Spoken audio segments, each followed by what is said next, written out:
Hello and welcome to the eFresh.com Meat, Poultry and Egg News. My name is Kim and these are this week's headlines. Western Australia pig farmers on flu alert. Indian egg prices decline.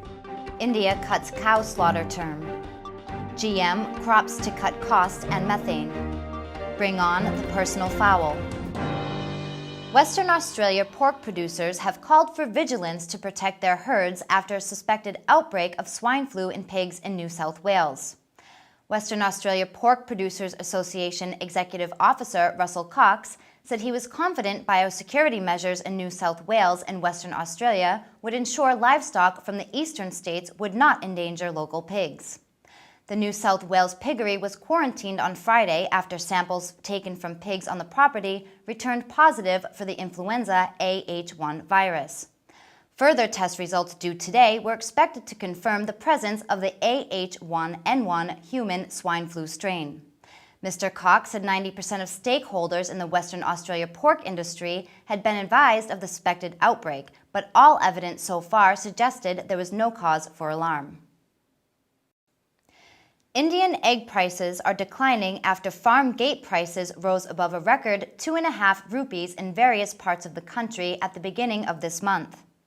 On Thursday, the price of an egg was cut by 14 paise to 2.30 rupees in the Namakkal zone by the National Egg Coordination Committee.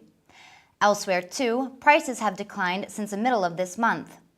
The price cut is the second one in 5 days. The revision is aimed at increasing egg consumption during the auspicious month of Adi in Tamil Nadu. Namakkal is a hub of egg production in Tamil Nadu. At least 2.5 crore eggs are produced in the Namakkal zone. Of this, Kerala buys 50 lakh eggs, while another 50 lakh is being exported to West Asian and a few African countries. The rest is consumed within the state. The government of Madhya Pradesh has agreed to reduce the jail term for cow slaughter to 7 years from the proposed 10 years after the central government said it was too harsh. The draft, which sought to amend an existing legislation, was returned because the state felt the punishment was not sufficient and did not act as a deterrent. The amendment sought to introduce a 10-year jail term for cow slaughter and a 5-year term for illegally transporting the cow and its progeny for slaughter. The bill was sent to be examined in 2007 before it was passed in the state assembly because some of the provisions clashed with central legislations. Madhya Pradesh hoped to become the second state after Gujarat to impose a blanket ban on cow slaughter.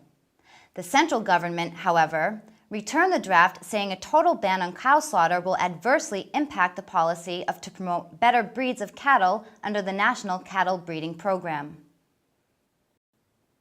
Ag research has genetically modified forage crops which scientists say can reduce methane emissions from livestock. Scientists have estimated the economy could benefit by $300 million from 3 traits they have isolated in laboratory tests of forage crops by genetic modification. Dr. Chris Jones, the section manager of forage biotechnology with Grasslands Technology at Palmerston North, said that GM technology was the only way to develop these traits, which reduced methane emissions, improved the nitrogen cycle, and therefore led to more efficient and superior performing livestock. The traits could only be created using GM technology, and the assumptions discovered in the laboratory were significant, he said, but they had to be. As he said, if you don't deliver a step change, there is no point in doing it because of the cost and the science and the regulatory environment.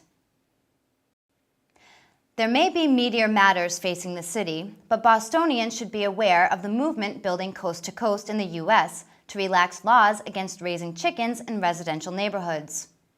As the economy weakens and interest in raising food for the family grows, the backyard chicken coop is taking its rightful place alongside tomato cages.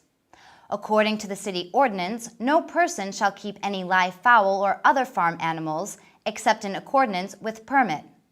But applicants are required to jump through a dizzying array of health, building, and zoning hoops.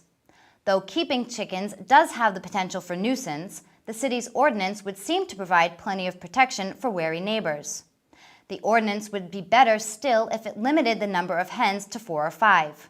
There's always room in the livable city for a smattering of chickens. Thank you for watching the eFresh.com Meat, Poultry, and Egg News. See you next time.